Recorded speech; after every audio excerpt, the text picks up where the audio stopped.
እንደናችሁ ተመልካቾቻችን ኤንቢሲ ቅዳሜያችን ቀጥሏል። እንግዲህ ከአረፋ በፊት ያሉት ቀናት አረፋን ጨምሮ ያሉት 10 ቀናት የተለየ ቀናት ናቸው ይባላል በእስልምናው እምነትና ለአረፋ ደግሞ ጥቂት ቀናት ነው ያሉት። በእነዚህ ቀናት መካከል ተገኝተን ስለ ቀናቱ ትንሽ ማብራሪያ የሚሰጡልን እንግዳ ጋብዘናል። እንግዳችን ኡስታዝ አብዱል ፈታህ ሙስጠፋ ናቸው። እንኳን ደህና መጡ። እንኳን ደህና ቆያችሁኝ። አልহামዱሊላህ። ከአረፋ በፊት ስላሉት ቀናት ስናወራ አሽር ዙል ሂጃ ቀናት ነው አይደል የሚባሉት? ምናልባት ቃላቱን ስናገር ተሳስቼ ሊሆን ይችላል። ስለነዚህ ቀናት እስቲ እናውራ። ያው እንደሚታወቀው አላህ Subhanahu Wa Ta'ala يخلق ما يشاء ويختار የፈለገውን ይፈጥራል የፈለገውን ይመርጣል። ቦታዎችን ፈጠረና በይቱላህን የአላህ ቤትን መረጠ። ሰዎችን ፈጠረና አንቢያዎችን መላእክቶችን አውሊያዎችን ሳሊሖችን መረጠ። يختص برحمته من يشاء እንደፈለገ ሌሊትን ይመርጥ ፈጠረና ሌሊትን 10 አዋኺር ረመዳን መረጠ። እንደዚህም ቀናቶችንም ሌሎችንም ደግሞ የማለባቸው 10 ቀን አልአሽር ዙል ሒጃን አላህ Subhanahu Wa Ta'ala መረጠ። ሙሉበታል አላህ ሙሉ ከተናገረ ለኛ እንዲገባን ነው። والفجر وليالي العشر በ10 ዙል ሒጃ 10 የዙል ሒጃ ቀናቶች የተመረጡ ቀን ናቸው። ما من ايام خير يوم طلعت عليه الشمس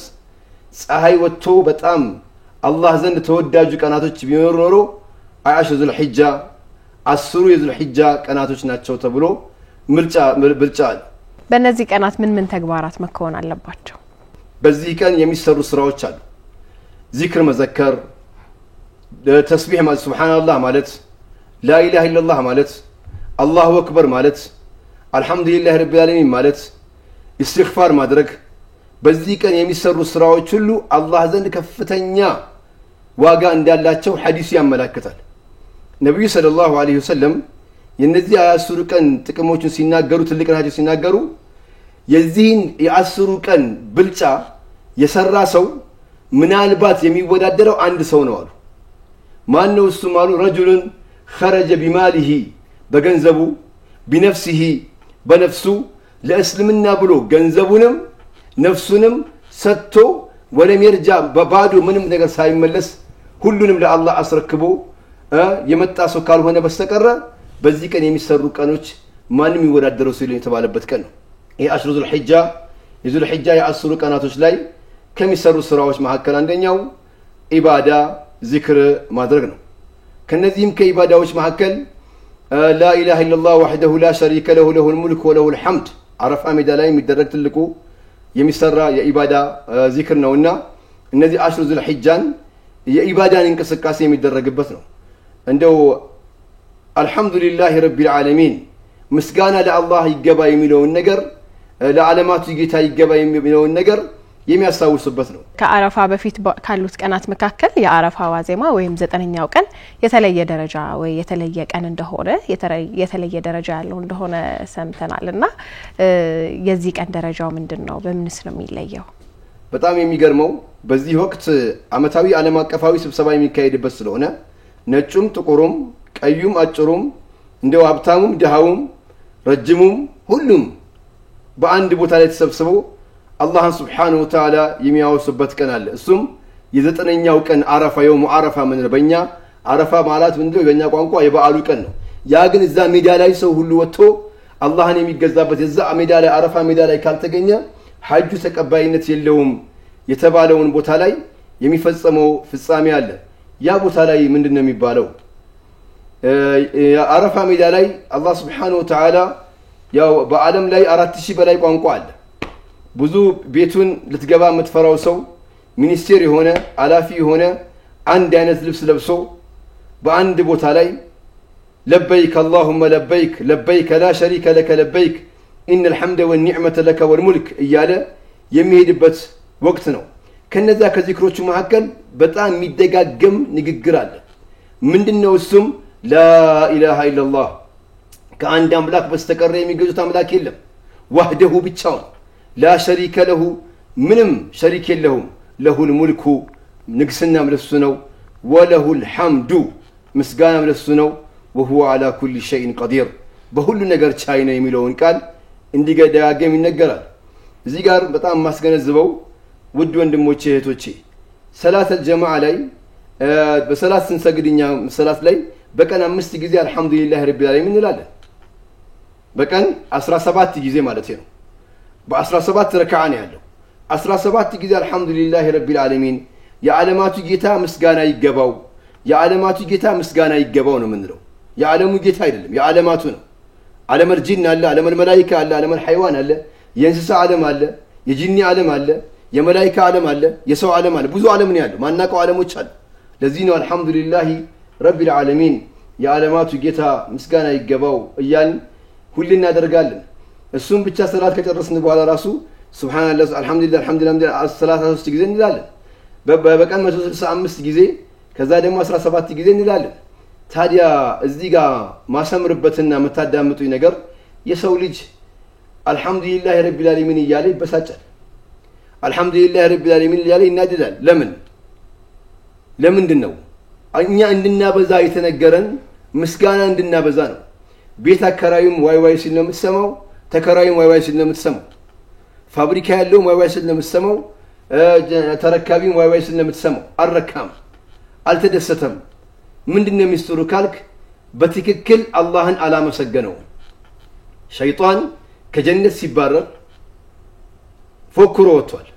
ምንድነው ፎክሮ የወጣው እንዳይሰግዱ አረጋቸዋለሁ አላለም እንዳይጾሙ አረጋቸዋለሁ አላለም ولا تجدهم اكثرهم شاكرين الحمد لله رب العالمين እንዳይሉ አደርጋቸዋለሁ ያለው በንጹህ ልቦናችን አልহামዱሊላህ አሁን የምታዳመጡት ቁጥር ለማሟላት አልহামዱሊላህ ሳይሆን እያሰብን ኒዕማችንን ስለዚህ ወንድሞቼ ትንሹም ሰው ይሁን ትልቁም ሰው ወደ አላህ እንዲመለስ ነው ምንደጋግመው ሐጅ ላይ ስትሄድ ለሁል ሙልኩ ወለሁል ሐምዱ وهو على كل شيء قدير በሁሉ ነገር እኮ ቻይ ነው ይያልን አላህን የምናመልክበት ልዩ ሆነ የዚህ ወቅት ዚክር መዘከር ቁርአን መቅራት 10 ዙል ሒጃ ማለት ነው የዚህ ኢስቲግፋር ማድረግ ሲለት الرحيم ዘመዶችን መቀጠል ደካማ አባት የሌላቸው የቲሞች አባታቸው ጥሏቸው የሄደውን ሰዎችን እየዞሩ ማየት ድኩማኖችን ምስኪኖችን በየሆስፒታሉ ደግሞ የተኙትን ሄዶ መናይበት 10 ዙል ሒጃ ትላልቅ ኢባዳዎች የሚደረጉበት ወቅት ነውና በተለይ ዚክሩላህ አላህ ምን ዘከረበት መሆኑን ነው እንገልጸው እሺ ምናልባት በእነዚህ ቀናት ውስጥ የሚከለከሉ ተግባራት ካሉ በእነዚህ ቀናት ውስጥ የሚከለከሉ ተግባራቶች ምሳሌ ያው የ10 ዙል ሒጃን የገባ ሰው ብዙ የሚከለከሉ ነገሮች አሉ ወንጀል የተባለው ሁሌም ነው የምንከለከለው ሁሌም ወንጀል የሚፈቀድበት ወቅት የለም ወንጀል የሚፈቀድበት ነገር የለም ግን ተፈቃጅ የሆኑ ነገሮች ሆኖ ልንታቀብ ምንከላከላቸው ነገሮች ሊኖሩ ይችላሉ ከነዚህም መሐከል ምናልባት ኡድሂያን የሚያርድ ሰው ከሆነ ዙል ሒጃ ከገባ ሰዓት ጀምሮ ያለውን የጥፍሩን መቁረጥ እንዲጸጉሩንም መንካት አያስፈልገውም እነዚህ ነገሮች የሚከለከላቸው አለ የሐጅ ስነ ስርዓት ውስጥ ደግሞ የገባ ሰው ደግሞ ከሆነ ፈላ ረፈሰ ወላ ፍሱቀ ወላ ጂዳለ ፊል ሐጅ የሚከለከሉበት ጊዜ አለ መጨቃጨቅም ከሚስቱ ጋር መቅረብም እስከሚፈቀድለት ድረስ የመራቅ ጉዳይ አለ እነዚህ ስርዓቶች ራሱን የቻለ የሚከለከሉ ነገሮች አሉ ምናቃቸው ትላልቅ ወንጀሎችማ ሁሌም ይከለከላሉ ሁሌም አላህ የከለከላቸው መዋሸቱ ዝሙቱ መስረቁ መጥፎ መሆኑ ሁሌም የሚከለከል ነገር ነውና በዚህ ወቅት የሐጅ ስነ ስርዓት ላይ ራሱን የቻለ የሚከለከሉት አለ ስርዓቱን የቻለ እሱን ይዞ ይንቀሳቀሳል ሰው ልጅ ቀደም ሲል ስለ 9ኛውም ቀን እንዲሁ ተቀለል ባለ መልኩ ስለ ሌሎችም ቀናት አውርተናልና አሁን ደግሞ የነዚህ ቀናት ማሳረጊያ የሆነው 10ኛው ቀን የአረፋ በዓል ነው አይደለ በዚህ ቀን የእርድ በዓልም ይባላል በዛውምና ስለ እርድ እስቲ ትንሽ እናውራ ያው ቢስሚላሂር ረህማኒር ረሂም በዚህ ወቅት የሐጁን ስነ ስርዓት እየተፈጸመ ካለ በኋላ የ10ኛው ቀን የውም النحر ነው የሚባለው የእርድ ቀን ማለት ነው የእርዱ ቀን የኢድ አልአድሃ ኡድሂያ እንዳለ የሚታረድበት አቅም ያለው ሰው ኡድሂያን ማረድ የዚህ ስነ ስርዓቱ ከጠዋት ጀምሮ ከጾሙ ይውልና ጠዋት ላይ ልክ ከተሰገደ በኋላ ነብዩ ሰለላሁ ዐለይሂ ወሰለም በጉበቱ እንኳን ያፈጥሩ ነበር ነው የሚባለው ይሄንን ነገር አድርጎ የዛን ቀን እርድን ያርዳል እርድን ካረደ በኋላ ምስኪኖችን ያካፍላል ዘመድ አዝማዶችን ጠርቶ ያበላል አደራ ለኡድህያ ስናርድ ሞላ ያለ ለምስኪኖች ጋር የሚሰጥና ለችግረኞች የሚበሉት ስለሆነ አንዳንድ ጊዜ እኛ በጣም ሞላ ያለ በሬ ሞላ ያለ በግ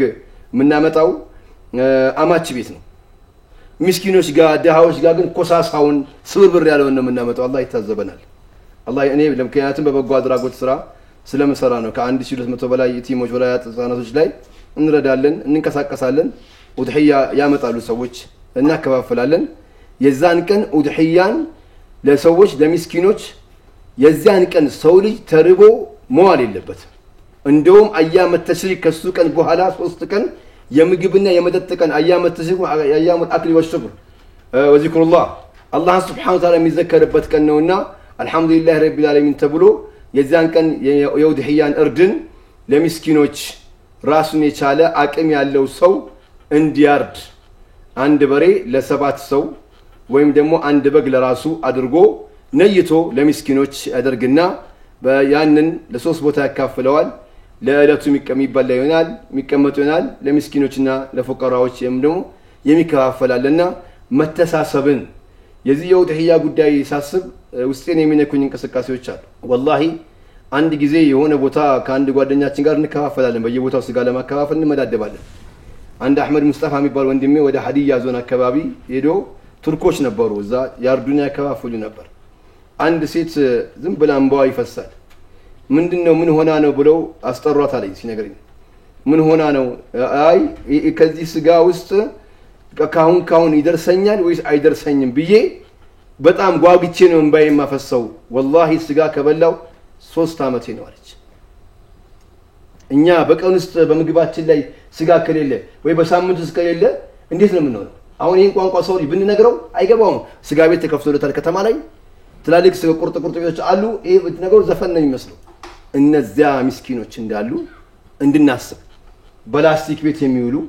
ባሁን በተለይ ውድ በሆነበት ወቅት ላይ ማንንም ሰው እንደው ተራ ሽሮ እንኳን ተወዷል እኛ ተራ እንለዋለን እንጂ ሽሮ እንጂ እሱ እንኳን ተወዷል ስለዚህ ስጋን ለምስኪኖች ተደስተው እንዲውሉ ፋብለው እንዲውሉ አላህ Subhanahu Wa Ta'ala ያመጣበት ስለሆነ አደራችሁን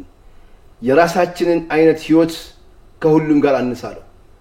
ወላሂ እኛ የተረፈን ለነሱ እኮ አዲስ ነው የሚሆንላቸው ምስኪኖችን እንድናይ ነው የእርዱን ቀን አንድ ምስኪን ባንተ መንደር ላይ ባንተ ሰበብ ላይ አላህ እንዳይቆጣ ከፈለክ ረሃብተኛ መሆን የለበትም ማዘን የለበትም والله ስታስደስተው አላህ Subhanahu Wa Ta'ala አንተን ያስደስታል የምግብ መብላት ጥቅሙን ትንሽ ልናገር እሺ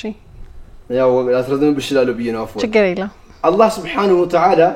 ምግብን የሚያበሉ ሰዎች የሚሰጣቸው ሽልማት አለ ቁርአን ላይ የሚገርም ምግብ ማብላት ምን አይነት ጥቅም አለው መሰለሽ አላህ ስለ ምግብ ብቻ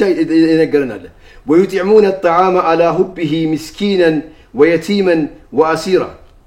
ምግብን የሚያበሉ ሰዎች يتيما ليتيم مسكينا لمسكين يتيم ማለት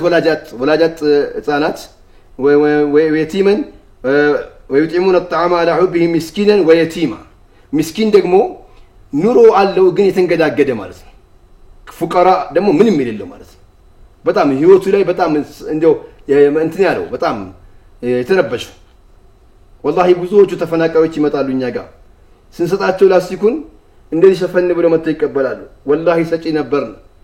አላህ ሊፈትነን ነው እዚህ ተፈናቅለን እዚህ መተን ይሄን ፌስት እኛ والله ከዚህ በላይ እኮ እናከፋፍል ነበር ዛሬም አንተ ሀብታም ይሁንክ ሰውዬ መቼ ዱንያህን አላህ እንደሚቀማህ አታውቅም መቼ በቃ እንደሚልህ አታውቅም ስለዚህ ስጥ ነው ويطعمون الطعام على حبه مسكينا ويتيما واسيرا ለሙርከኛ ለታሰሩ ሰዎች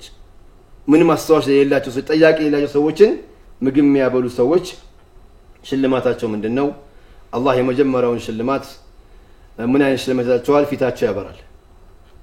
ምግብ የሚያበሉ ሰዎች ደስተኛ ናቸው والله በጣም አላህ ደስተኛ ይሄ የአላህ ቃል انما نطعمكم لوجه الله لا نريد منكم جزاء ولا شكورا እኛ ምስጋና ከሰው አንፈልግም አላህን ፈልገነው የዛን ቀን ፈርተናል አላህ እንዲያለ ሁሉም በላ ወርዶ የሚቆጣበት ቀን አለና የዛን ቁጣ ፈርተን ነው የምናበላው فوقاهم الله شر ذلك اليوم ولقاهم نذرة وسرورا ደስተኛ የሆነ ሽልማት አለይታቸዋል በመንድን ይሄን ያገኙት ጀዛአን ቢማ ሰበሩ አለ በመታገሳቸው ነው ማለት ምንድነው የታገሱት ሰደቃ ሲሰጥኮ ገንዘብ ስታወጣ ከነፍስያ ጋር ትግል ነው ከቤተሰብ ጋር ትግል ነው ከጎረቤት ጋር ትግል ነው ከጓደኛ ጋር ትግል ነው ስም ያወጡልሃል እንደ ፈልቶበት ነው እንደ ገንዘቡ የት ሊያደርገው አጥቶ ነው ብሎ በጣም ይነግሩሃል ይሄንን ዘግቶ ሰደቃ ያደረገ ሰው ይሄን አላህ ይሰጠው ሁለተኛው ሽልማት እዛው ውስጥ ምን አለ መሰለሽ ምግብ የሚያበላ ሰው አላህ Subhanahu Wa Ta'ala እንደው አለል አራይኪ ከፍ ያለ አልጋ ላይ ከፍ ያለ ቪአይፒ ቦታ ላይ አላህ ያስቀምጣቸዋል لا يرون فيها شمسا ولا زمحريرا ፀሐይም ሆነ